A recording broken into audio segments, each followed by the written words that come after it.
ರಸ್ತೆಗಳಲ್ಲಿರುವಂತಹ ಮಾರ್ಗದರ್ಶಿಕೆ ಅನ್ನೋದಿದೆ, ಅದು ಹಿಂದೆ ಕಲ್ಲಿನಲ್ಲಿ ಬಹಳ ಅದ್ಭುತವಾಗಿತ್ತದು.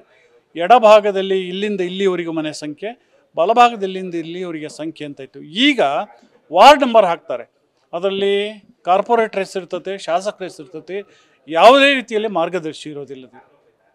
ಟಪಾಲು ಕೊಡೋನಿಗೆ ಆಗಲಿ, ಬಂದಂಥ ಅಪರಿಚಿತರ ರಸ್ತೆ ಮನೆಯನ್ನು ಹುಡುಕೋದೇ ಆಗಲಿ, ಯಾವುದೇ ರೀತಿಯಲ್ಲಿ ಉಪಯೋಗ ಇಲ್ಲದೆ ಇರುವಂಥ ಇಂಥ ಮಾರ್ಗದರ್ಶಿಕೆ ರೂಪ ಇದೆಯಲ್ಲ, ಅದನ್ನು ದಯವಿಟ್ಟು ಈಗಲಾದರೂ ಎಚ್ಚೆತ್ಕೊಂಡು ಮಹಾನಗರ ಪಾಲಿಕೆ ಅದನ್ನು ಬದಲಾಯಿಸಿ ಮೊದಲಿದ್ದಂಥ ರೀತಿಯನ್ನು ಆದಿ ಕಾಲದಿಂದಲೂ ಆ ರೀತಿ ಇದೆ, ಈಗ ಅದನ್ನು ಬದಲಾಯಿಸಿರೋದು ಅತ್ಯಂತ ತಪ್ಪು ಕ್ರಮ ಅಂತ ಭಾವಿಸಿದ್ದೇನೆ.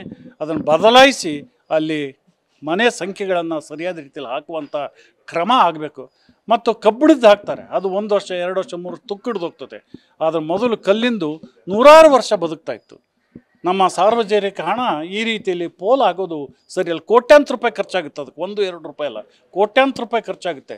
ಸಾರ್ವಜನಿಕರ ಹಣವನ್ನು ಈ ರೀತಿಯಲ್ಲಿ ವ್ಯರ್ಥ ಮಾಡುವಂಥದ್ದು ಸರಿಯಲ್ಲ ಎನ್ನುವಂಥ ಮಾತನ್ನು ಹೇಳ್ತಾ, ಅದನ್ನು ಈಗಲಾದರೂ ಜನಪ್ರತಿನಿಧಿಗಳು ಬದಲಾಯಿಸಬೇಕು ಅಂತ ವಿನಂತಿ ಮಾಡ್ಕೊಳ್ತಾರೆ.